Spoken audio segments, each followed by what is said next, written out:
O Processo Civilizador, volume 2, Formação do Estado e Civilização, Norbert Elias.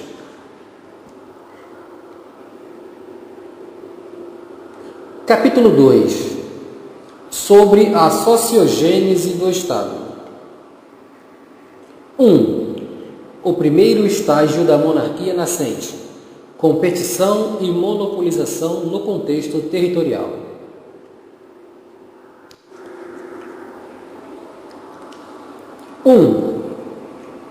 A coroa teve significados diversos em fases diversas do desenvolvimento social, embora todos os que a cingiram exercessem em comum certas funções centrais concretas e nominais. Acima de tudo, a de chefe militar contra inimigos externos. No início do século XII, o antigo Império Franco do Ocidente, que quase não era mais ameaçado por inimigos externos, decaíra e se transformara em um aglomerado de domínios separados. O laço que antes unira as províncias e as dinastias feudais à monarquia estava praticamente rompido. Apagados estavam os traços de dominação real que haviam permitido a Hugo Capeto e a seu filho, se não atuar nas grandes regiões controladas pelos seus vassalos, pelo menos circular por elas. Os grupos feudais de primeira categoria conduziam-se como estados independentes e impermeáveis à influência do rei e, mais ainda, aos seus atos. As relações entre os grandes senhores feudais e os monarcas estavam reduzidas ao mínimo. Essa mudança refletia-se até nos títulos oficiais. Os príncipes feudais do século XII deixaram de se dominar condes do Roy ou condes do Royaume, condes do rei ou condes do reino.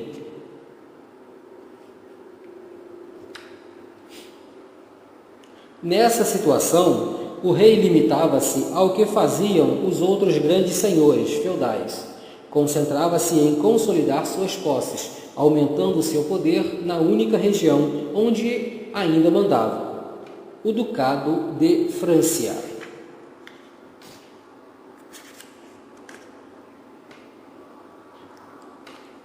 Luís VI, o rei de 1108 a 1137, preocupou-se durante toda a vida com duas missões: ampliar sua posse direta da terra no Ducado de Francia, as propriedades e castelos ainda não ou apenas parcialmente enfeudados, isto é, as propriedades de sua própria família, e, na mesma área, subjugar todos os possíveis rivais, todos os guerreiros que podiam igualá-lo em poder. Um dos propósitos facilitava o outro, dos senhores feudais que subjugava ou derrotava, tomava toda parte de suas propriedades sem enfeudá-las a qualquer outra pessoa. Através desses pequenos passos, aumentou as posses de sua família, a base econômica e militar de seu poder.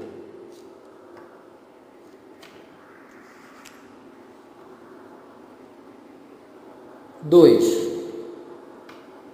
Nesse contexto, para começar, o monarca não diferia dos grandes senhores feudais. Os meios de poder à sua disposição eram tão pequenos que até senhores de porte médio e mesmo pequeno, desde que se aliassem, podiam enfrentá-lo com sucesso. Não apenas a preponderância da Casa Real em todo o reino desaparecera ao declinar sua função de comandante do exército comum e ao avançar a feudalização, mas se tornara também extremamente precário seu poder monopolista dentro do seu próprio território hereditário, que era disputado por senhores rivais ou famílias de guerreiros. Na pessoa de Luís VI, a Casa dos Capeto lutou contra a Casa dos Montmorency, Beaumont, Rochefort, Montlhéry, Forteala, Poissy e muitas outras. Da mesma maneira que, séculos depois, os Hohenzollern na pessoa do grande eleitor, tiveram que enfrentar os Kizou e os Roshou, com a diferença de que os Capeto tinham possibilidade muito menor de sucesso. Era menor a diferença entre os meios militares e financeiros dos Capeto e de seus adversários, dado ao Estado menos desenvolvido as técnicas monetárias, tributárias e militares. O grande eleitor já exercia uma espécie de monopólio do poder em seu território, ao passo que Luís VI, a parte ou apoio que recebia das instituições eclesiásticas, era bastantemente um grande senhor de terra que enfrentava senhores feudais, possuidores de terras e poder militar algo menores.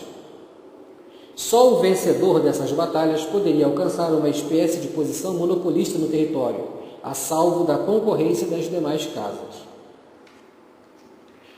A leitura de crônicas da época mostra-nos o quão pouco os meios militares e econômicos dos Capeto desse período superavam os das demais casas feudais no Ducado de França. E como era difícil, dados o baixo grau de integração econômica, os transportes e as comunicações precárias e as limitações da organização militar feudal. A luta do soberano para conquistar um monopólio de poder, mesmo no interior dessa pequena área. Havia, por exemplo, a fortaleza da família de Monterrey, que controlava toda a rota entre as duas partes mais importantes do domínio dos Capeto. As áreas em voltas de Paris e Orleans,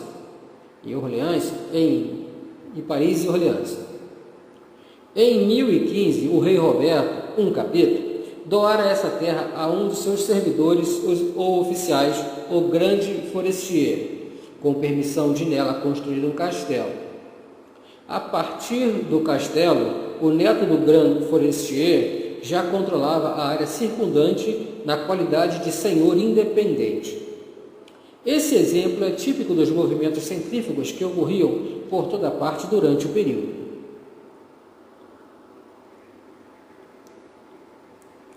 Após duras lutas, o pai de Luís VI conseguiu finalmente chegar a uma espécie de acordo com os Monterrey. Daria em casamento um filho bastardo seu, de 10 anos de idade, à herdeira dos Monterrey, e dessa maneira colocaria o castelo sob controle de sua casa. Pouco antes de morrer, disse ele ao seu primogênito Luís VI: guarda bem aquela torre de Monterrey, que, causando-me tantos tormentos, envelheceu-me precocemente, e por causa da qual jamais desfrutei a paz duradoura ou verdadeiro repouso. Ela era o centro de gente pérfida de perto e de longe, e as desordens só ocorriam através dela ou com a ajuda dela. Porque, estando Monterrey situada entre Corbeil, por um lado, e Châteaufort, por outro, cada vez que surgia um conflito, Paris ficava isolada e as comunicações entre Paris e Orleans tornavam-se impossíveis, exceto com o emprego de força armada.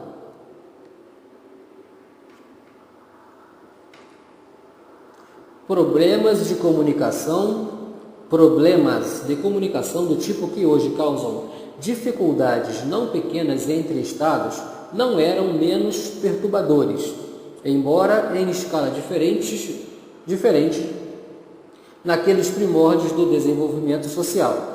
Nas relações entre o senhor feudal e o outro, usasse ele ou não a coroa, e no tocante à distância relativamente microscópica entre Paris e Orleans, uma vez que Monterrey ficava a apenas 24 quilômetros de Paris. 24 quilômetros de Paris. Boa parte do reinado de Luís VI se consumiu na luta para conquistar essa fortaleza, o que ele finalmente conseguiu, acrescentando Monterrey aos domínios dos Capeto. Como acontecia em todos esses casos, a conquista implicou o fortalecimento militar e o enriquecimento da casa vitoriosa. A casa dos Monterrey trouxe ao rei uma renda extra de 200 libras, uma bela soma naqueles tempos. além de 13 feudos diretos e 20 indiretos dela dependentes, cujos rendeiros passaram a engrossar o poder militar dos capetos. Não foram menos demoradas e difíceis outras batalhas que Luís VI se viu obrigado a travar.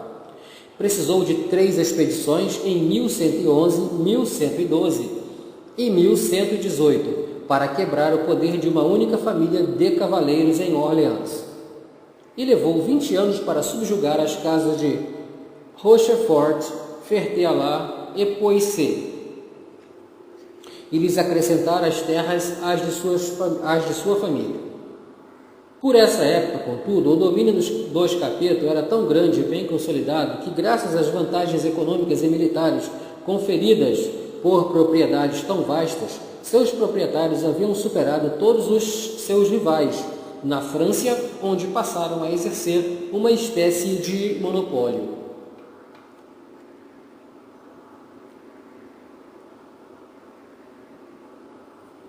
4 ou 5 séculos depois, o monarca se transformara no controlador monopolista de enormes meios militares e financeiros, gerados por toda a área do reino. Campanhas como empreendidas por Luís VI contra outros senhores feudais dentro de um único território representaram os primeiros passos para a posterior consolidação da posição monopolista da monarquia. No início, a Casa dos Reis nominais pouco se avantajava das casas feudais em volta em termos de propriedade de terras e poder militar econômico. A diferença em propriedades entre os guerreiros ela era relativamente pequena e, por conseguinte, também em importância social, pouco importando os títulos com que se adornavam. Mais tarde, através de casamentos, compra ou conquista, uma dessas casas acumulava cada vez mais terras e obtinha preponderância sobre os vizinhos. O fato de ter sido a velha Casa Real que conseguiu a primazia em França talvez estivesse ligado às propriedades nunca irrisórias que tornaram possível seu novo começo, às qualidades pessoais de seus representantes, ao apoio da Igreja e a certo prestígio tradicional. Mas a mesma diferenciação no tocante à propriedade entre guerreiros estava ocorrendo na mesma ocasião, conforme já mencionado, também em outros territórios. Acontecia a mesma mudança do centro de gravidade da sociedade guerreira, beneficiando algumas grandes famílias de cavaleiros em detrimento de muitas outras, de porte médio e pequeno, conforme já vimos. Em todos os territórios, cedo ou tarde, uma família conseguia, acumulando terras, alcançar uma hegemonia. O fato de a coroa ter feito a mesma coisa sob Luís, o Gordo, parece uma abrogação da função real, dada a distribuição de poder social que então prevalecia, porém ele não tinha alternativa.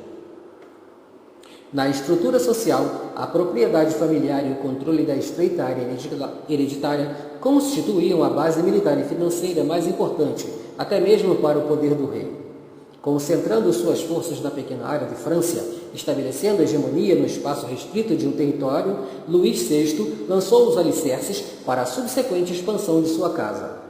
Criou um centro potencial para a cristalização da área maior da França, embora possamos dizer com segurança que ele não teve qualquer visão profética de tal futuro.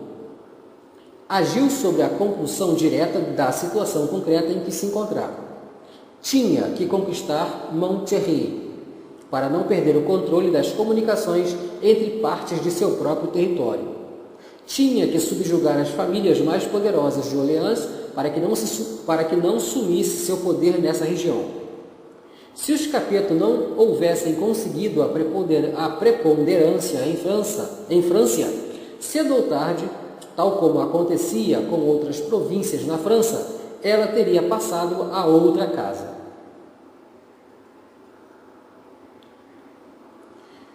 O mecanismo que gerou a hegemonia foi sempre o mesmo, de maneira semelhante através da acumulação de propriedades.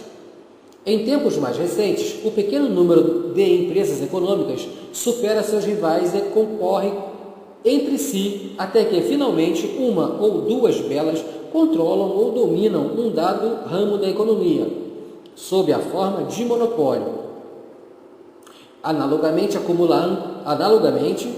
acumulando terra e dessa maneira ampliando o potencial militar e financeiro. Estados, em tempos recentes, lutam pela preponderância numa dada parte do mundo, mas se na sociedade moderna, com uma divisão mais extensa de funções que se observa, esse processo ocorre de forma relativamente complexa, distinguindo seus aspectos econômicos, militares e políticos da hegemonia na sociedade de Luís VI.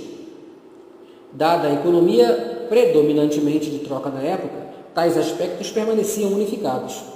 A casa que dominava politicamente o território era também mais rica, ao mesmo tempo detentora da mais extensa área de terra, e seu poder político diminuía, caso seu poder militar, que tinha origem no volume da receita produzida pelo domínio e número de servos agregados, não excedesse o de todas as demais famílias de guerreiros da área. Uma vez estivesse razoavelmente segura a preponderância de uma única casa na pequena região, a luta pela hegemonia numa área maior subia para o primeiro plano.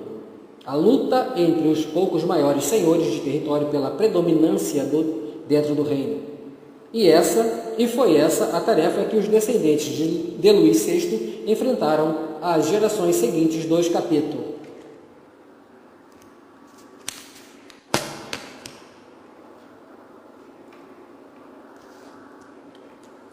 2.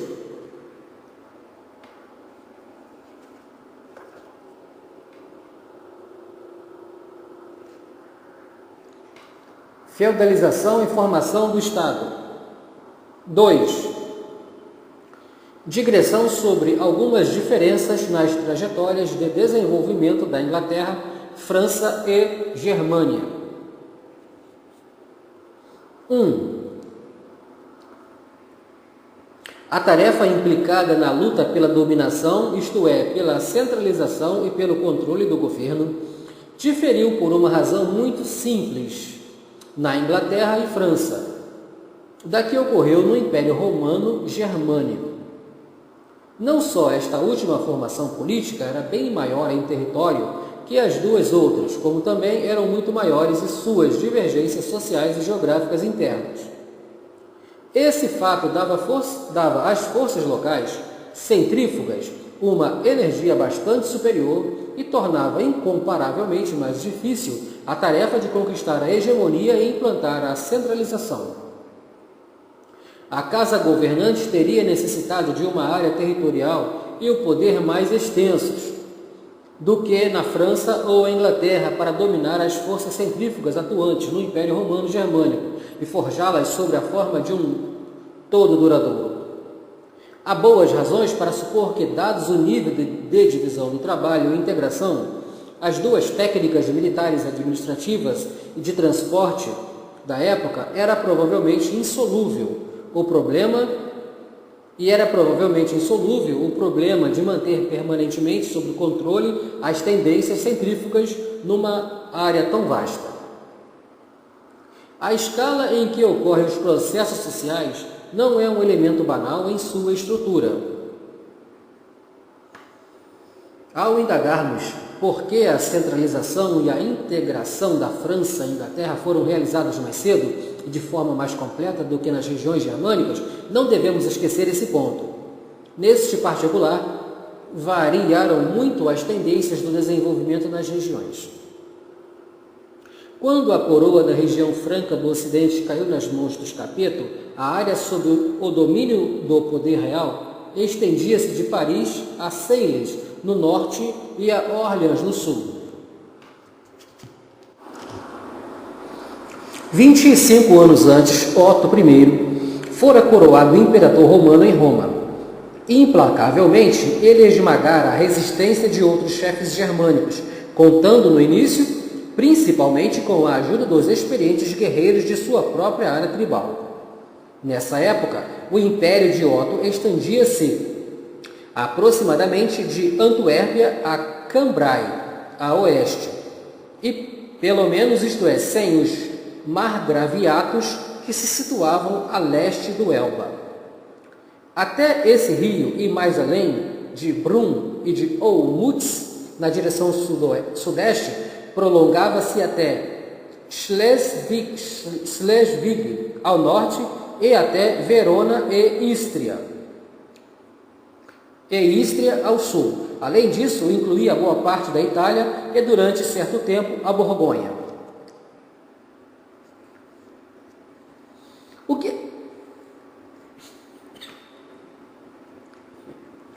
O que havia por conseguinte era uma formação política em escala inteiramente diferente e, em consequência, fértil em tensões e conflitos de interesses muito superiores aos da área franca do Ocidente, mesmo que nela incluamos a colônia normando-inglesa adquirida posteriormente. O problema que os duques de França e Normândia ou do território angevino enfrentavam como reis na luta pela hegemonia nessa região era inteiramente distinto daquele que se impunha aos governantes do Império Romano-Germânico. Nos primeiros, a centralização ou integração, a despeito de numerosas guinadas para um lado e outro, tomara um curso em linhas gerais contínuo. Na segunda, incomparavelmente mais extensa, uma família de governantes territoriais após outra tentou em vão implantar, cingindo a coroa imperial, uma hegemonia realmente estável sobre todo o império. Uma casa após outra usara até a exaustão nessa luta infrutífera, o que, a despeito de tudo ou mais, continuava a ser a fonte principal de sua renda e poder, suas possessões hereditárias ou de raiz. Após cada tentativa frustrada de uma nova casa, a descentralização e a consolidação das tendências centrífugas davam mais um passo à frente.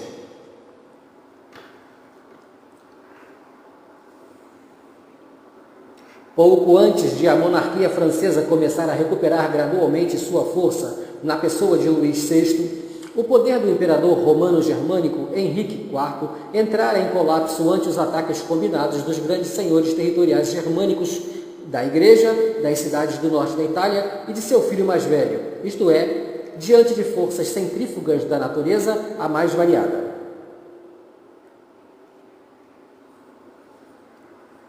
Esses fatos nos fornecem meios de comparação com os primeiros tempos da monarquia francesa. Mais tarde, quando o rei francês Francisco I exercia controle tão completo do reino que não precisava mais convocar assembleias dos estados e podia aumentar os impostos sem anuência dos contribuintes, o imperador Carlos V e seu governo eram obrigados a negociar até mesmo em suas terras hereditárias com um enorme número de assembleias locais antes de poderem arrecadar os tributos de que necessitavam para pagar as despesas da corte, do exército, do governo e do governo do império. E tudo isso incluindo a renda de colônias ultramarinas,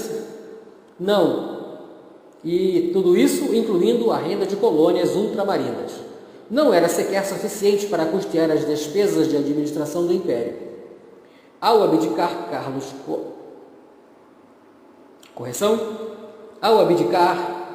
V, a administração imperial estava à beira da falência. Ele também estava exausto e pessoalmente arruinado por tentar governar um império enorme, dilacerado por maciças forças centrífugas, e constitui uma indicação de como se transformou a sociedade em geral e a função real em particular, que ainda assim os Habsburgo tinham conseguido manter-se no poder.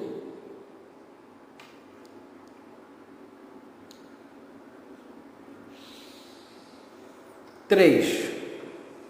Mostramos acima que na área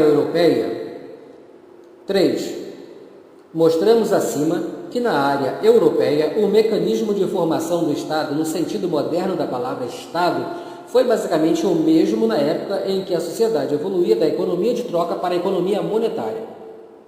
Esse fato será ilustrado com mais detalhes do tocante à França. Sempre descortinamos, pelo menos na história dos grandes estados europeus, uma fase inicial na qual unidades do tamanho de um território desempenham um papel decisivo na área que mais tarde se transformará em Estado. Trata-se Trata-se de domínios pequenos, frouxamente estruturados, como outros que surgiram em muitas partes do mundo, onde a divisão do trabalho e a integração eram superficiais, correspondendo seu tamanho aos limites impostos à organização do governo pela predominância das relações de troca na economia. Temos exemplos desse tipo nos domínios territoriais feudais presentes no Império Romano Germânico, que com o avanço da economia monetária foram se consolidar sob a forma de pequenos reinos ducados ou condados, ou em áreas como o Principado de Gales ou o Reino da Escócia, atualmente fundidos com a Inglaterra no Reino Unido da Grã-Bretanha e Irlanda do Norte. E ainda como exemplo final, citemos o Ducado de França, cuja transformação em domínio feudal mais coeso foi discutida acima.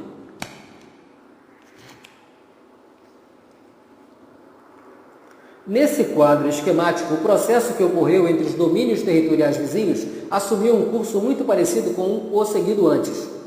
Dentro de territórios firmemente consolidados, entre senhores ou cavaleiros individuais, até um deles conquistar a predominância e um domínio territorial mais sólido se formar. Da mesma forma que, numa época, certo número de estados que competiam entre si sentiram a necessidade de se expandirem para não serem subjugados por outros vizinhos que se expandiam, na época seguinte, um grupo de unidades um tanto maiores, por exemplo, ducados ou condados, enfrentaram a mesma dificuldade.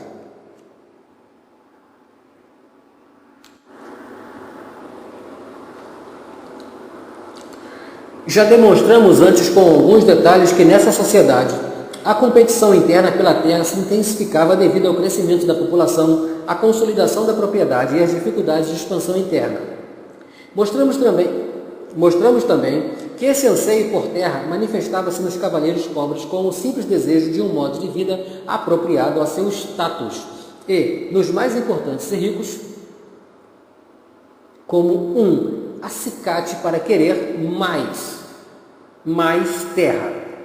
Isso porque, numa sociedade em que se atuavam essas pressões competitivas, quem não ganhava mais automaticamente ficava com menos.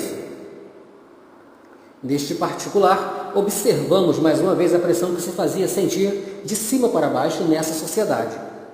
Lançava os governantes territoriais uns contra os outros e, dessa maneira, punha em movimento o mecanismo do monopólio. Inicialmente, as diferenças em poder eram contidas mesmo nesta fase, dentro de um contexto que permitia que um número considerável de domínios territoriais feudais permanecesse na arena de luta. Mais tarde, após muitas vitórias e derrotas, alguns se tornavam mais fortes pela acumulação dos meios de poder, enquanto outros eram obrigados a desistir da luta.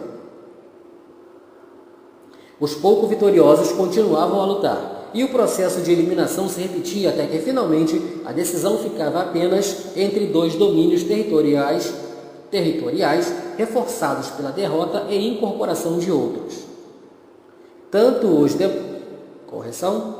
Todos os demais, tivessem ou não se envolvido na luta ou permanecessem neutro, eram reduzidos pelo crescimento desses dois à condição de figuras de segunda ou terceira classe, embora ainda conservasse certa importância social.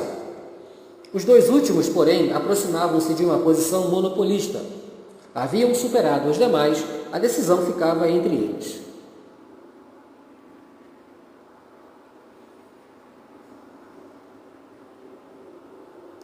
Nessas lutas de eliminação,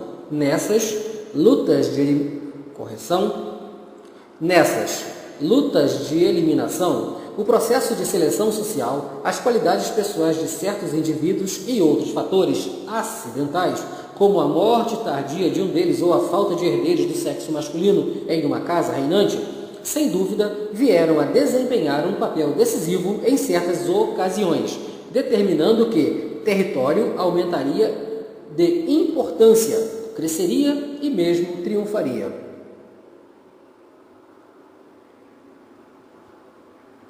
Determinando que território aumentaria de importância, cresceria e mesmo triunfaria.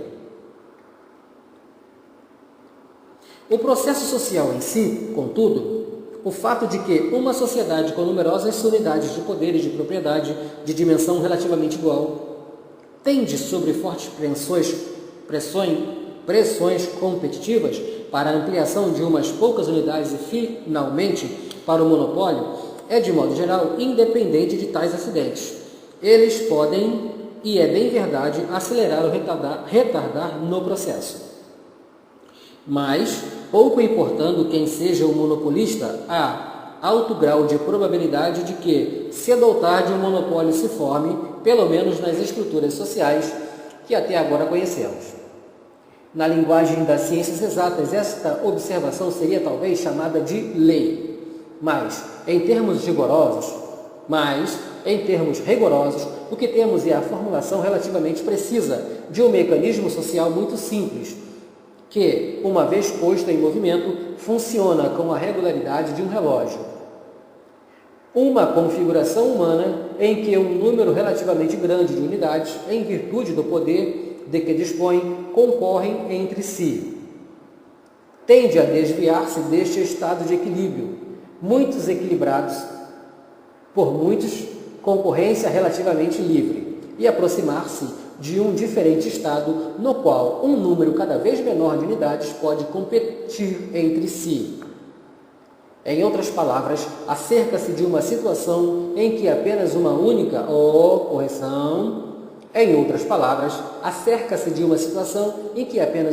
unidade social consegue, através da acumulação, o monopólio das disputadas probabilidades de poder.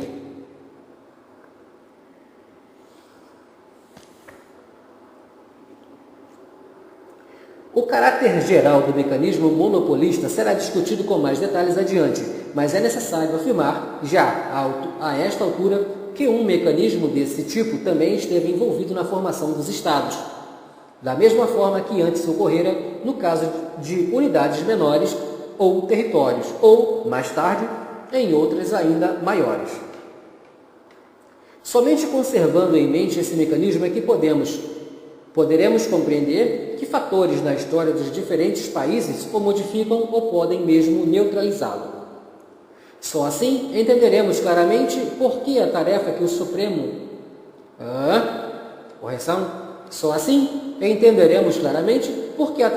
o suzerano do Império Romano Germânico enfrentou foi incomparavelmente mais difícil do que aquela com que teve que lidar o potencial governante da região franca do Ocidente. No Império também, através de lutas de eliminação e de acumulação constante de territórios nas mãos dos vencedores, precisaria emergir um domínio territorial suficientemente forte para absorver ou eliminar todos os demais.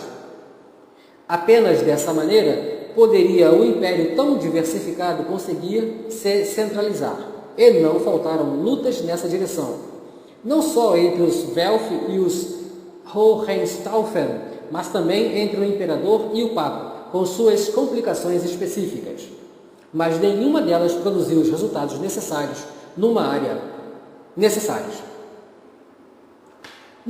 tão grande e variada como essa, a probabilidade de que emergisse um poder claramente dominante era bem menor do que em áreas mais restritas, especialmente porque, nessa fase, a integração econômica era menor e as distâncias muitas vezes maiores do que mais tarde. De qualquer modo, lutas de eliminação numa área tão grande precisariam de muito mais tempo do que nas áreas vizinhas menores.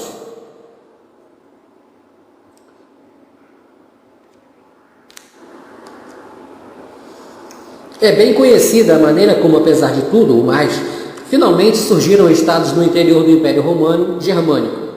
Entre os domínios territoriais germânicos, ignorando aqui o processo análogo que ocorria na Itália, surgiu uma casa real que, acima de tudo, se expandindo pela região colonial germânica ou semi-germânica, lentamente ingressou na luta com o poder mais antigo dos Habsburgo, os Hohenzollern. Seguiu-se um combate pela supremacia, culminando na vitória dos Hohenzollern e na sua formação de uma primazia inequívoca entre os governantes territoriais germânicos. E, finalmente, passo a passo, na unificação dos territórios sobre um único aparelho de governo. Essa luta pela supremacia entre os dois componentes mais poderosos do Império, porém, embora ressaltassem maior integração na formação de estados em seu interior, implicou também mais um passo na desintegração do velho Império. Com a derrota, as terras de Habsburgo deixaram a União. Esta foi, na verdade, uma das últimas fases da lenta e contínua decadência do Império. No decorrer dos séculos, mais e mais partes se haviam separado, transformando-se em domínios independentes. O Império como um todo era grande e diversificado, demais para ser outra coisa que não um obstáculo à formação de estados. Refletir sobre o motivo por que a formação de estados no Império Romano Germânico foi tão mais trabalhosa e demorada do que em seus vizinhos ocidentais certamente ajuda-nos a compreender melhor o século XX. A experiência moderna sobre a diferença entre os estados do Ocidente mais antigos, equilibrados e que tiveram expansão mais completa, e os estados de estabelecimento recente, descendentes do Velho Império, estados que se expandiram relativamente mais tarde, confere a essa questão uma importância atual. Do ponto de vista estrutural, não parece difícil responder a ela, pelo menos não mais do que a questão complementar, que dificilmente tem importância menor para a compreensão das estruturas históricas. A questão do motivo por que esse colosso, a despeito de sua estrutura desfavorável e da força inevitável das forças centrífugas que nele atuavam, resistiu por tanto tempo, porque o Império não se desintegrou mais cedo.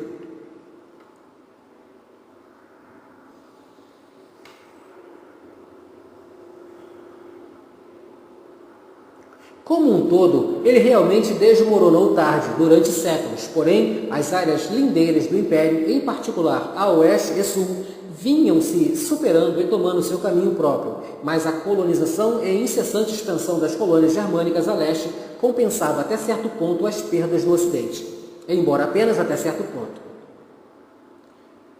Até fins da Idade Média, e em certa medida mesmo mais tarde, o Império espraiava-se para o oeste até o Maas e o Ródano.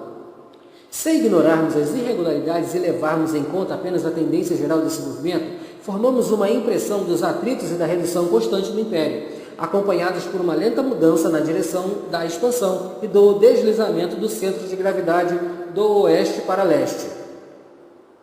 Resta ainda demonstrar essa tendência com mais exatidão do que podemos fazer aqui, mas, em termos exclusivamente da área, a tendência ainda é visível nas mudanças mais recentes no território germânico propriamente dito.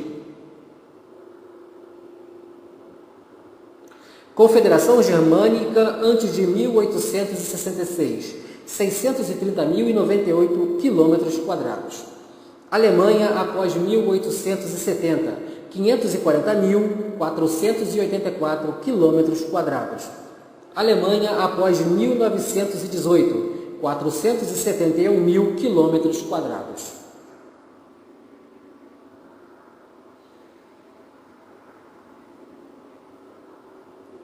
Na Inglaterra e também na França, a tendência se desenvolvia em sentido quase inverso. Em primeiro lugar, as instituições tradicionais evoluíram em áreas relativamente restritas e só mais tarde estenderam seu alcance.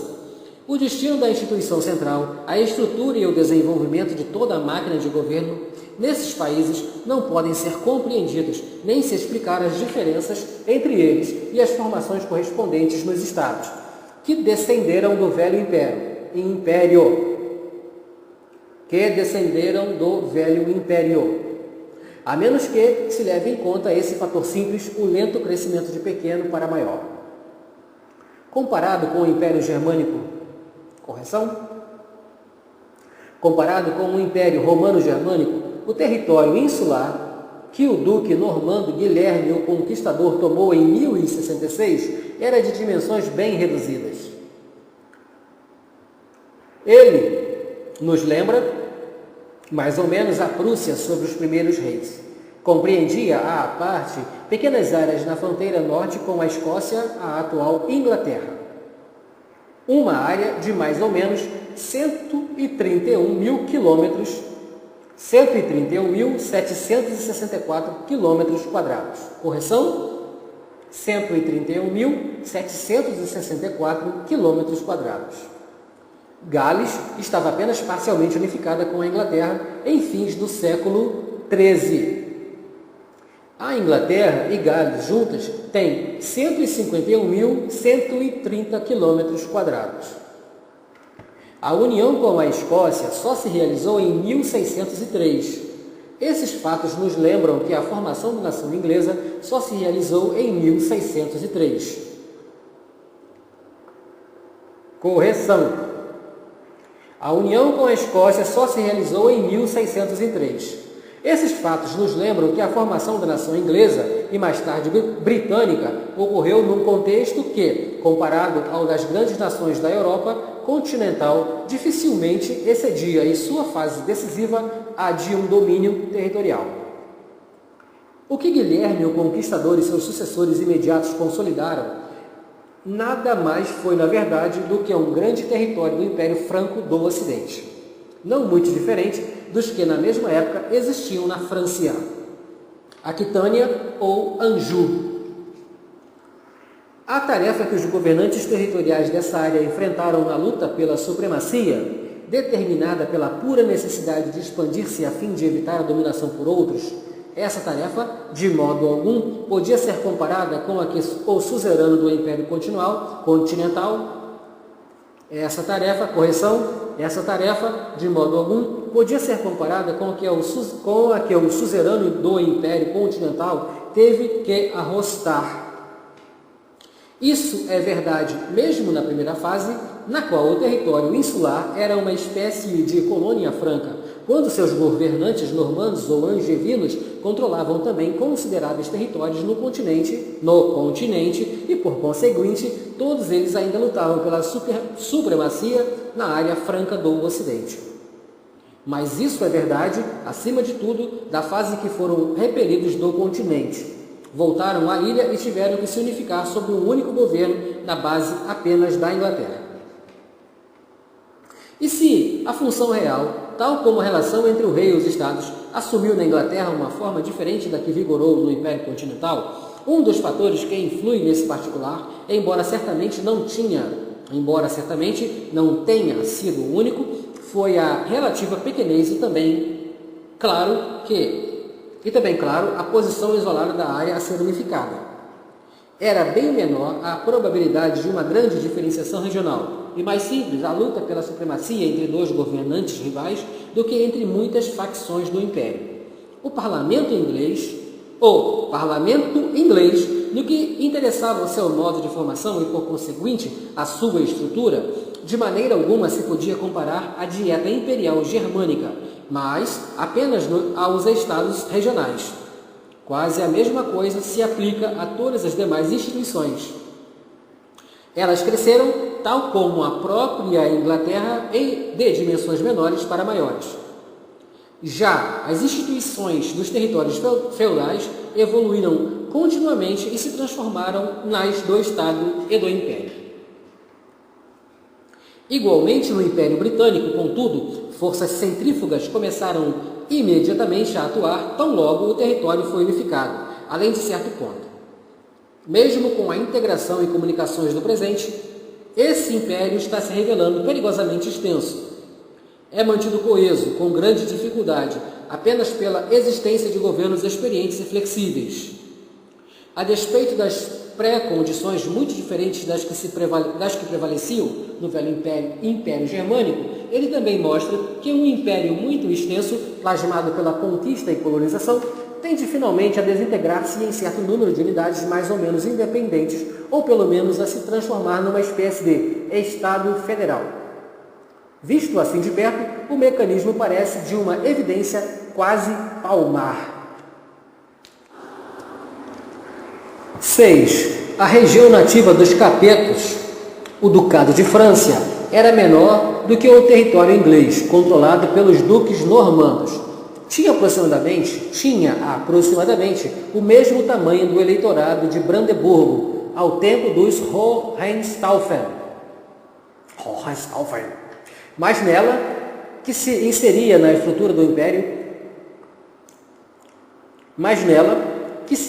na estrutura do Império, foram precisos 5 ou 6 séculos para que a pequena área colonial se tornasse capaz de enfrentar os velhos e tradicionais territórios do Império. No contexto mais limitado da área franca ocidental, o poder desse território, juntamente com a ajuda material e espiritual dada pela Igreja aos capetos, foi suficiente para permitir à casa reinante iniciar a luta pela supremacia sobre as largas áreas da França, já num estágio bem anterior. A área remanescente do Império Franco do Ocidente, a base do que seria a futura França, ocupava aproximadamente uma posição intermediária no que dizia respeito à extensão entre o que se transformaria na Inglaterra e o Império Romano Germânico. As divergências regionais e, consequentemente, forças centrífugas eram menores nela do que no Império vizinho. Foi, por conseguinte, menos árdua a tarefa do potencial suzerano. As divergências e forças centrífugas foram, porém, maiores do que na Ilha Britânica. Na Inglaterra, a própria exiguidade do território facilitou em certas circunstâncias a aliança dos diferentes estados e, acima de tudo, dos guerreiros de todo o território contra o suzerano. Além disso, a distribuição de terras feita por Guilherme, o Conquistador, facilitou os contatos e promoveu interesses que eram comuns a toda a classe dona de terras pela inteira Inglaterra, pelo menos no que interessava as relações com o suzerano. Resta demonstrar como um certo grau de fragmentação e superação num domínio não o suficiente para permitir a desintegração, mas o bastante para tornar difíceis alianças diretas dos estados no país como um todo, fortalece a posição do suzerano. As possibilidades, portanto, oferecidas pela antiga região franca ocidental, em termos de tamanho, não foram desfavoráveis ao desaparecimento de um suzerano e à formação do poder monopolista, que ainda por mostrar em detalhes como os capetos tiraram vantagens desta, correção, queda ainda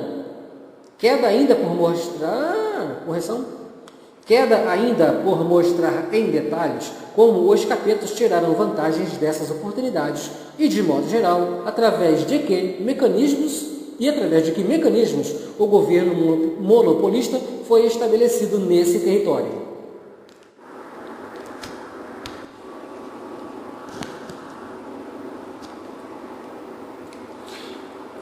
Feudalização e formação do Estado. 3. Sobre o mecanismo monopolista.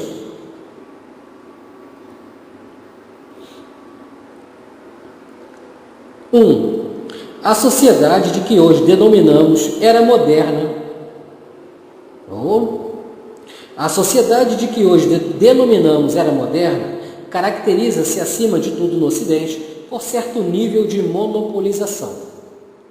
O livre emprego de armas militares é vedado ao indivíduo e reservado a uma autoridade central, qualquer que seja seu tipo, e de igual modo a tributação da propriedade ou renda de pessoas concentra-se nas suas mãos. Os meios financeiros arrecadados pela autoridade sustentam-lhe o monopólio da força militar, o que, por seu lado, mantém o monopólio da tributação. Nenhum dos dois tem, em qualquer sentido, precedência sobre o outro, pois são dois lados do mesmo monopólio. Se um desaparece, o outro segue-se automaticamente, embora o governo monopolista possa ser, às vezes, abalado mais fortemente num lado do que em outro. Precursores desse controle monopolista da tributação e do exercício existiram antes em territórios relativamente grandes, em sociedades em que era menos avançada a divisão de funções, principalmente como resultado de conquista militar. É preciso haver uma divisão social muito avançada de funções antes que possa surgir uma máquina duradoura, especializada para a administração do monopólio.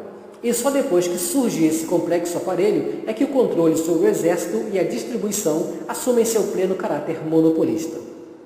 Só nessa ocasião está firmemente estabelecido o controle militar e fiscal. A partir desse momento, os conflitos sociais não dizem mais respeito à eliminação do governo monopolista, mas apenas a questão de quem deve controlá-lo, em que meio seus quadros devem ser recrutados e como devem ser distribuídos os ônus e benefícios do monopólio.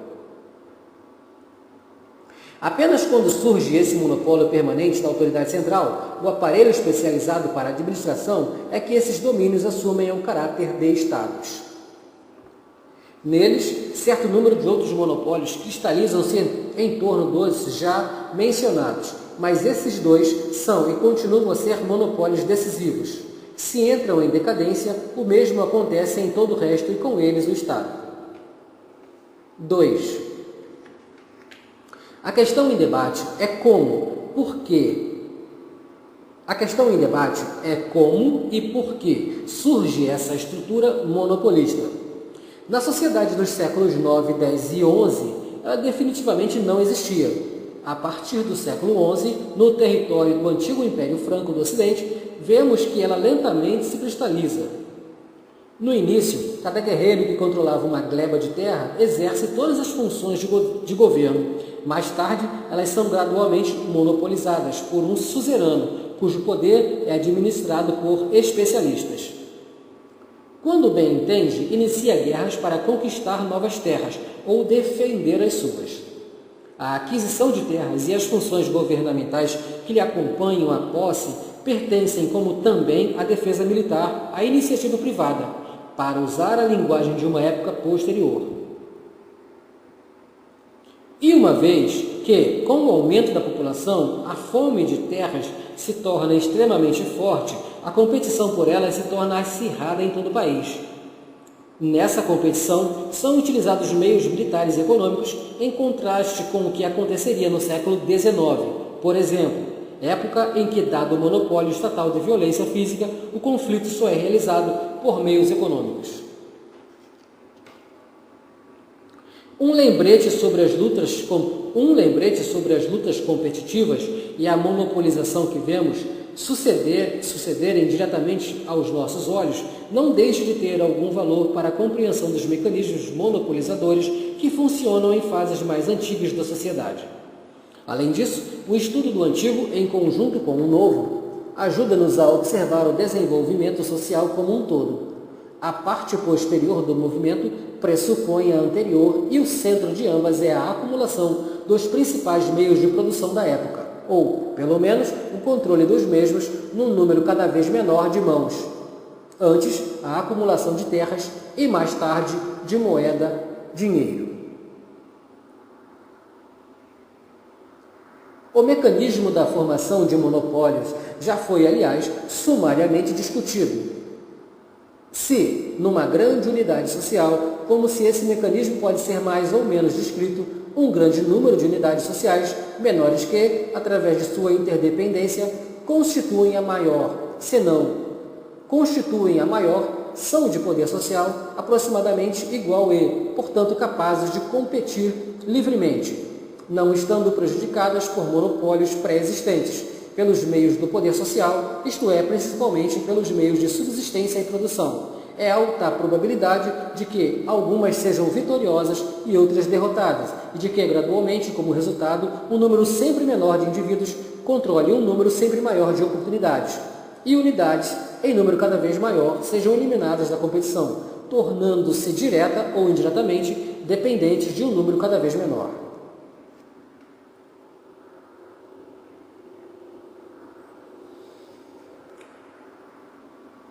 A configuração humana capturada nesse movimento, por conseguinte, aproximar-se-á, a menos que medidas compensatórias sejam tomadas, de um Estado em que todas as oportunidades são controladas por uma única autoridade.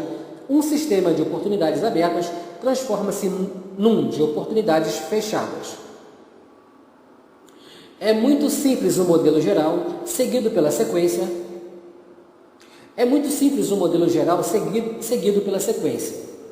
Há na área social certo número de pessoas e um certo número de oportunidades que são escassas ou insuficientes em relação às necessidades daquelas.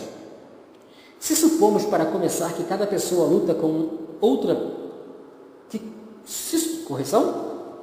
Se supomos, para começar, que cada pessoa luta com outra pelas oportunidades disponíveis, é extremamente pequena a probabilidade de que se mantenha indefinidamente esse estado de equilíbrio e de que nenhum dos parceiros triunfe em qualquer desses pares, se esta for realmente uma competição livre, não influenciada por qualquer poder monopolista, e muito alta a possibilidade de que cedo ou tarde alguns participantes vençam seus adversários. Mas, se alguns dos participantes saem vitoriosos, suas oportunidades se multiplicam, as dos derrotados diminuem. Maiores oportunidades se acumulam nas mãos de um grupo de rivais iniciais, sendo os demais eliminados de competição direta contra eles. Supondo que, nesse movimento, cada um dos vitoriosos lute com os outros, o processo se repete mais uma vez. Um grupo alcança a vitória e obtém controle das oportunidades de poder dos vencidos. Um número ainda menor de pessoas controla um número maior de possibilidades de poder. O número ainda maior de pessoas é eliminado da livre competição. O processo se repete até que, finalmente, no caso extremo, um único indivíduo controla todas as probabilidades, todas as possibilidades de poder e todos os demais passam a depender dele. Na realidade histórica, certamente não são sempre indivíduos isolados que praticam esse mecanismo. Com frequência, entram em jogo grandes associações de pessoas, como, por exemplo, territórios ou estados. O curso dos fatos, na realidade, é bem geral, bem mais complicado do que nesse modelo esquemático, comportando inúmeras variações.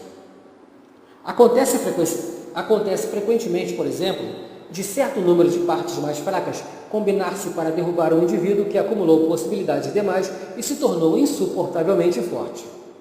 Caso tenham sucesso e assumam as possibilidades dessa parte ou algum volume das mesmas, elas depois lutam entre si para obter a predominância. Com efeito, a mudança nos equilíbrios de poder é sempre o mesmo. Neste caso, também um número sempre maior de possibilidades de poder tende a acumular-se nas mãos de um número sempre menor de pessoas, através de uma série de provas eliminatórias. O curso e ritmo dessa mudança em favor dos poucos e a expensas de muitos depende de um alto grau de revelação ou um alto grau de correção. O curso e ritmo dessa mudança em favor dos poucos e à expensa dos muitos depende em alto grau da relação entre a oferta e a demanda de oportunidades. Se supomos que o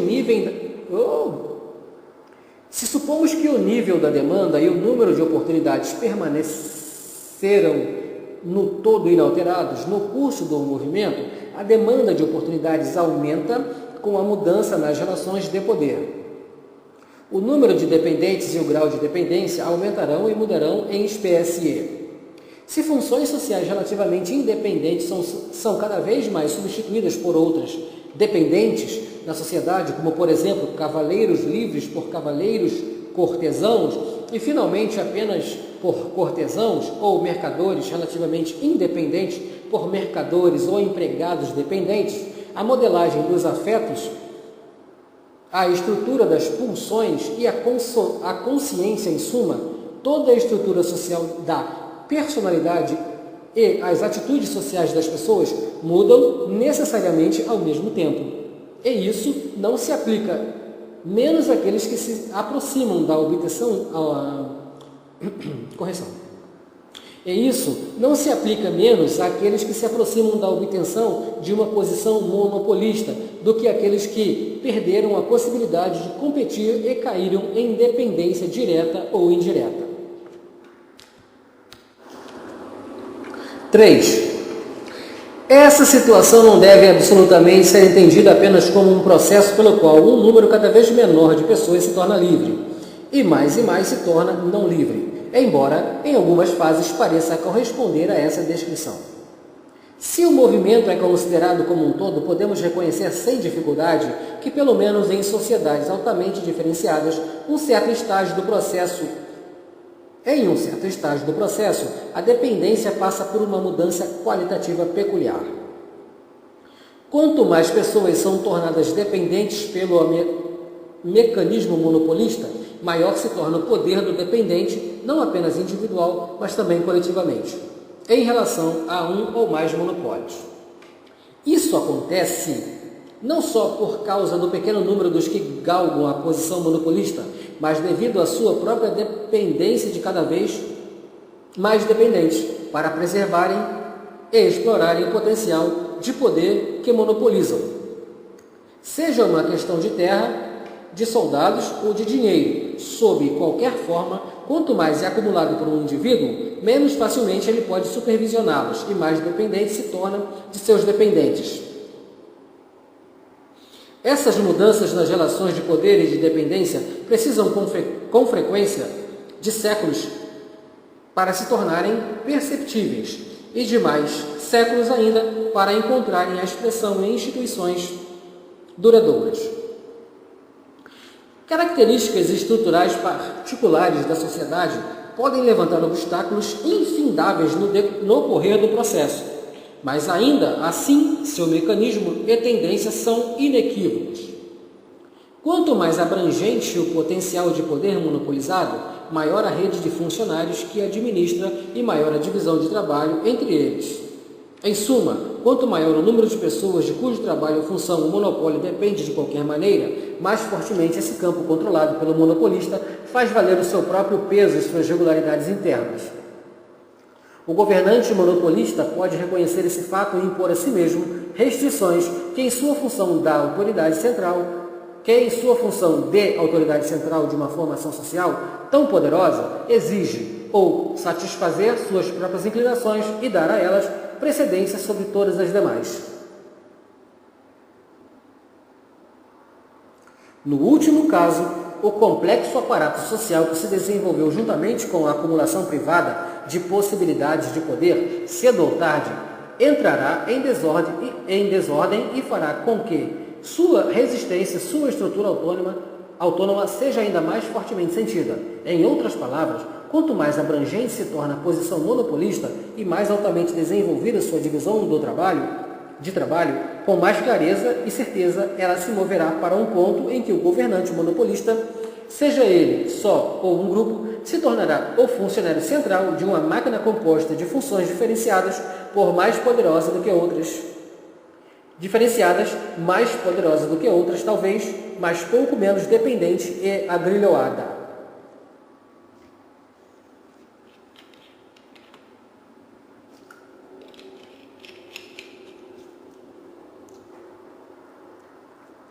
Essa mudança pode ocorrer quase imperceptivelmente em pequenos passos e lutas ou quando grupos inteiros fazem valer pela força seu poder social sobre os governantes monopolistas. De uma forma ou de outra, o poder inicialmente adquirido através da acumulação de oportunidades em lutas privadas tende, a partir de um ponto assinalado pelo tamanho ótimo das posses, a escorregar das mãos dos governantes monopolistas para as mãos dos dependentes como um todo. Ou, para começar, para grupos de dependentes tais como a administração monopolista.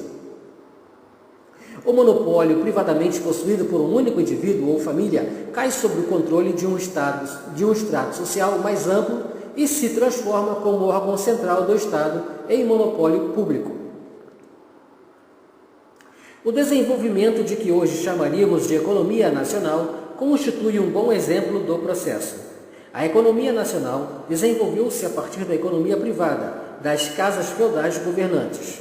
Ou, mais exatamente, não havia no primeiro distinção entre o que mais tarde foi separado como rendas e despesas públicas e privadas. A renda dos suzeranos originava-se principalmente pela produção das possessões de sua família ou do domínio, as despesas da corte, tais como caçadas, roupas ou presentes, eram custeados por essa renda exatamente da mesma maneira que o custo relativamente baixo com a pequena administração então havia, com soldados mercenários, se necessários, ou com a construção de castelos. À medida que mais e mais terras caíam nas mãos de uma única casa reinante, o gerenciamento da renda e das despesas da administração e defesa das propriedades tornaram-se cada vez mais difíceis para um único indivíduo. Mas, ainda, a época em que as propriedades diretas da casa reinante e de seus domínios já tinham deixado de ser fonte principal de sua renda, mesmo quando Com o aumento do comércio, tributos de toda a região fluíam para as câmaras do suzerano, e quando, com o monopólio da força, o monopólio da terra se tornara simultaneamente dos tributos ou impostos. Mesmo nessa ocasião, ele ainda continuou a controlar a receita como se ela fosse renda pessoal de sua família. Ele ainda podia decidir quanto dela seria gasto em castelos presentes, cozinha e corte, e quanto da manutenção das tropas e pagamento da administração. Era prerrogativa sua a distribuição da renda gerada pelos recursos monopolizados. Examinando de perto o assunto, porém, descobrimos que a liberdade de decisão do monopolista era cada vez mais restringida pela imensa teia humana em que, gradualmente, se transformavam suas propriedades. Sua dependência do pessoal administrativo aumentou e, com ela, a influência deste último. Os custos fixos da máquina monopolista subiam constantemente e, no fim desse desenvolvimento, o governante absoluto, com seu poder aparentemente ilimitado, era, num grau extraordinário, governado sendo funcionalmente dependente da sociedade a que governava. Sua soberania absoluta não era simples consequência do controle monopolizado de oportunidades, mas função de certa peculiaridade estrutural da sociedade nesta fase, assunto sobre o qual teremos mais a dizer adiante. Mas, como quer que fosse, o orçamento do absolutismo francês não continha ainda uma distinção entre as despesas públicas e privadas do rei.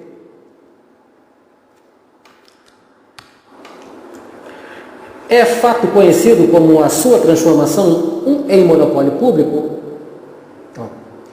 Correção. É fato conhecido como a sua transformação em monopólio público encontrou, finalmente, expressão no orçamento. O indivíduo que exerce o poder central, a qualquer título que fosse, é contemplado com uma verba no orçamento exatamente igual a qualquer outro funcionário, com ela. O suzerano, rei ou presidente atende às despesas de sua família ou corte. As despesas necessárias à organização governamental do país são rigorosamente separadas das que são usadas pelo indivíduo para fins privados. O poder monopolista privado transforma-se em monopólio público, mesmo quando se encontra nas mãos de indivíduos que agem como funcionários da sociedade. O mesmo quadro emerge se estudarmos a formação da máquina governamental como um todo. Ela surgiu a partir do que poderíamos chamar de corte privada e de administração dos domínios do rei ou príncipes. Praticamente, todos os órgãos do governo do Estado resultaram da diferenciação das funções da família real, ocasionalmente com a incorporação de órgãos autônomos de administração local.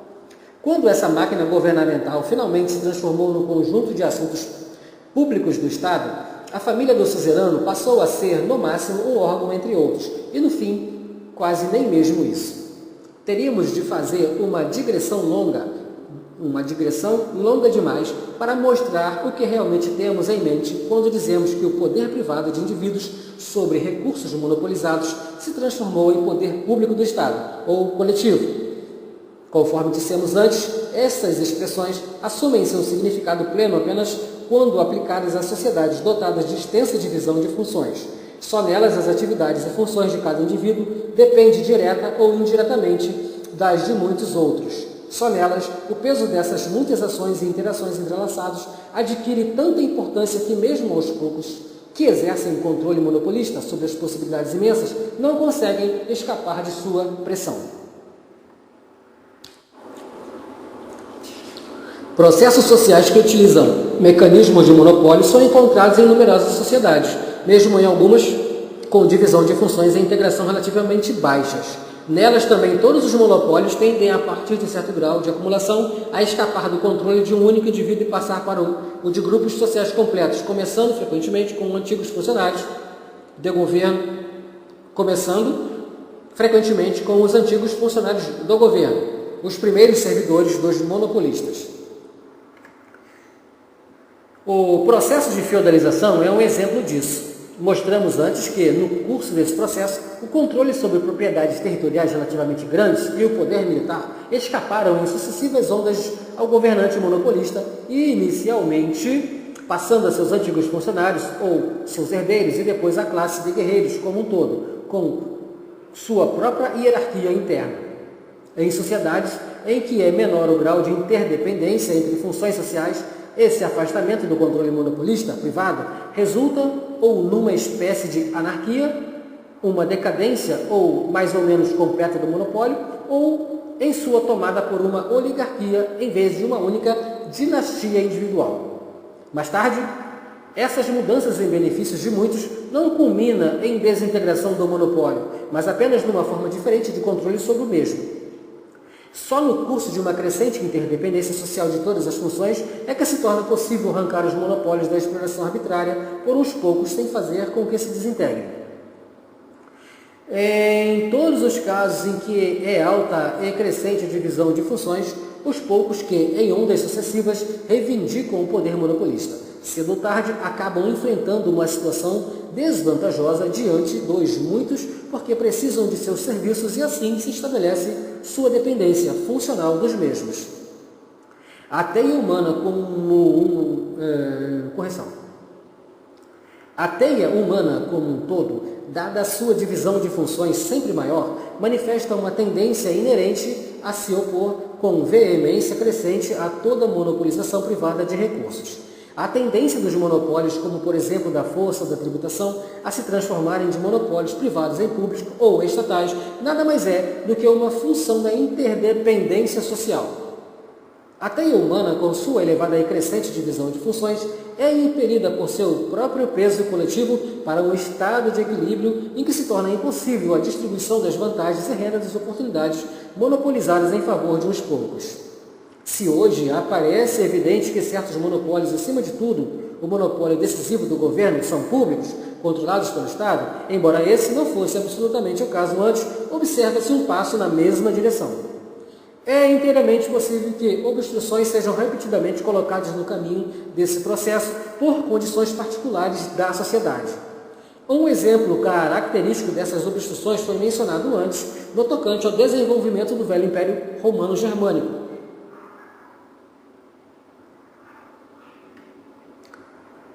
E em todos os casos em que a rede social excede certo tamanho ótimo para essa formação monopolista particular de decomposições semelhantes,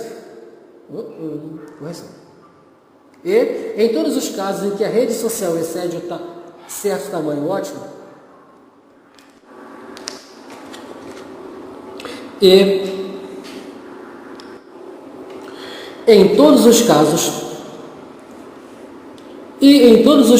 em que a rede social excede certo tamanho ótimo para essa formação monopolista particular, decomposições semelhantes ocorrem. Permanece perceptível, porém, o impulso dessa teia humana na direção de uma estrutura bem definida, na qual os monopólios são administrados em benefício de toda a configuração humana, pouco importando que fatores possam repetidamente interferir como mecanismos compensatórios para deter o processo em situações repetidas do conflito. Considerado em termos gerais, por conseguinte, o processo de formação do monopólio possui uma estrutura muito clara. Nela, a livre competição tem um lugar exatamente definível e uma função positiva. É uma luta entre muitos por recursos ainda não monopolizados por qualquer indivíduo ou pequeno grupo. Todo o processo social é precedido por esse tipo de prova eliminatória, e cada uma delas tende para o próprio monopólio.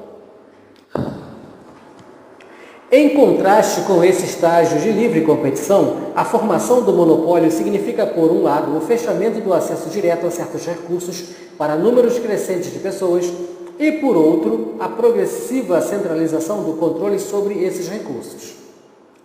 Dada a centralização, os recursos são postos fora da concorrência direta dos muitos. Nos casos extremos, são controlados por uma única entidade social. Esta última, o monopolista, jamais chega à posição de usar para si mesma os lucros do monopólio, em especial em sociedades em que vigora uma elevada divisão de funções. Se dispõe de poder social suficiente, pode, no início, reivindicar... Se dispõe de poder social suficiente, pode, no início, reivindicar para si quase todos os lucros derivados do monopólio e remunerar os serviços alheios com o é estritamente necessário para a mera sobrevivência. Mas é obrigado exatamente porque depende dos serviços e funções dos demais a alocar a outras pessoas grande parte dos recursos que controla, e uma parte crescentemente maior quanto mais vastas se tornarem suas propriedades acumuladas e maior sua dependência dos demais. Uma nova luta sobre a destinação desses recursos, portanto, surge entre o que deles dependem. Mas, se nesta fase precedente a competição era livre, isto é, seu resultado dependia exclusivamente de quem se mostrasse mais forte ou mais fraco, num dado momento. Agora, ela depende da função ou finalidade para os quais o monopolista precisa do indivíduo para supervisionar seu domínio. A livre competição é substituída por outra, controlada ou pelo menos controlável, por agentes humanos situados numa posição central. E as qualidades que auguram o processo nessa competição restrita, a seleção que ela promove, os tipos humanos que produz, diferem profundamente do que havia na fase precedente de livre competição. Temos, por exemplo, disso na diferença entre a situação da nobreza feudal livre e a nobreza da corte. No primeiro caso, o poder social da casa isolada, que era função de sua capacidade econômica e militar e da força física à perícia do indivíduo, determinava a alocação dos recursos. Nessa livre competição, tornava-se indispensável o uso direto da força. Na última, a destinação dos recursos em última análise, decidida pelo homem cuja casa ou cujos os predecessores emergiram pela violência, vitoriosos da luta, de um modo que ele, nesse momento, exerce o monopólio da força. Devido a esse monopólio, o emprego direto da força se vê excluído de quase toda a competição entre membros da nobreza pelas oportunidades de que o príncipe dispõe para distribuir. Os meios de luta foram refinados ou sublimados. Aumentou a restrição aos afetos imposta ao indivíduo por sua subordinação ao governante monopolista. E os indivíduos, assim, oscilam entre a resistência e a compulsão, a qual estão submetidos. O ódio à dependência, em que vivem, e a falta de liberdade. A nostalgia da livre rivalidade entre cavalheiros, por um lado, e o orgulho pelo autocontrole que adquiriram ou a satisfação ante as novas possibilidades de prazer de que desfrutam por outro. Em suma, um novo estímulo é aplicado ao processo civilizador. O passo seguinte ocorre quando a burguesia conquista os monopólios da força física e da tributação, juntamente com todos os demais monopólios governamentais que nele se baseiam. A burguesia, nessa fase, é uma classe que, como um todo, controla certas oportunidades econômicas à maneira de um monopólio organizado. Mas as oportunidades são ainda tão uniformemente espalhadas entre os seus membros que um número relativamente grande deles ainda pode competir livremente. O que essa classe disputa com os príncipes e finalmente consegue não é a destruição do governo monopolista. A burguesia não aspira a realocar esses monopólios fiscal, militar e policial a seus membros individuais, que, aliás, não querem se tornar proprietários de terra, cada um deles controlando suas próprias forças militares e receita provenientes de impostos.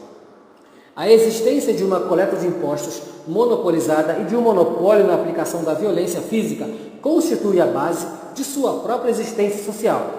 É a pré-condição para restringir-se à livre competição a meios econômicos não violentos, concorrendo eles entre si por certas oportunidades econômicas. O que os burgueses procuram alcançar na luta pelo governo monopolista e finalmente conseguem não é a divisão dos monopólios existentes, mas uma nova distribuição de seu ônus e benefícios.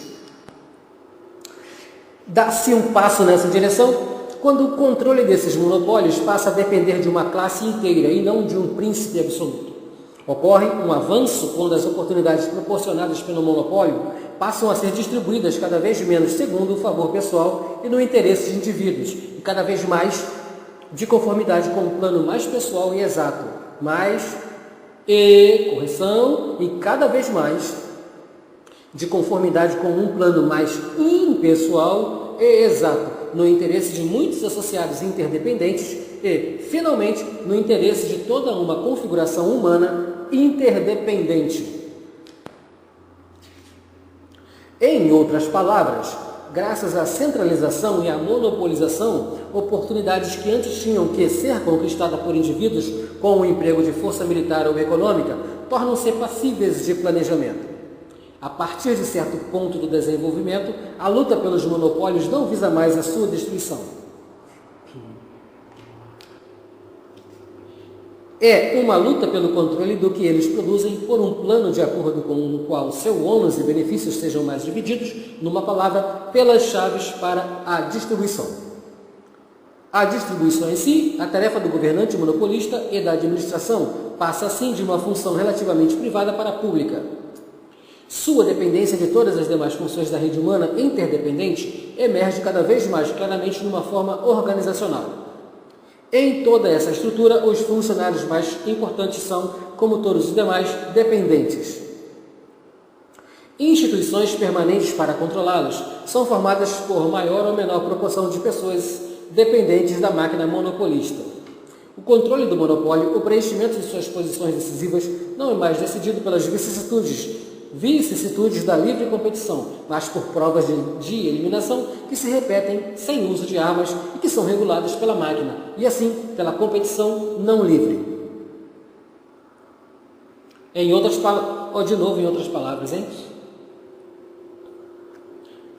palavras, forma-se o que estamos acostumados a chamar de regime democrático.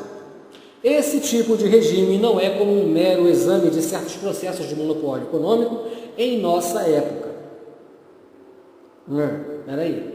Esse tipo de regime não é como o mero exame de certos processos de monopólio econômico em nossa época.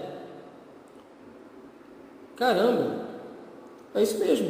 Esse tipo de regime não é como o mero exame de certos processos de monopólio econômico em nossa época poderia levar-nos a pensar. Incompatível com monopólios como tais, nem depende para a sua existência da competição a mais livre possível. Muito ao contrário. Pressupõe monopólios altamente organizados e só pode surgir ou sobreviver em circunstâncias de uma estrutura social muito específica e num estágio bem avançado de formação de monopólios. Ou só pode, ou só pôde. Tanto quanto podemos até o momento julgar duas fases principais, podem se distinguir na dinâmica do mecanismo do monopólio? Correção? Tanto quanto podemos até o momento julgar, duas fases principais podem se distinguir na dinâmica do mecanismo do monopólio. Em primeiro lugar, o estágio da livre competição ou de novas provas eliminatórias, tendendo os recursos a se acumularem num número cada vez menor de mãos e, finalmente, em apenas duas mãos, ou a fase da transformação do monopólio em segundo, a etapa em que o controle dos recursos centralizados e monopolizados tende a passar de um indivíduo para números sempre maiores, até finalmente tornar-se função da rede humana, interdependente como um todo. É esta fase em que o monopólio relativamente privado torna-se público.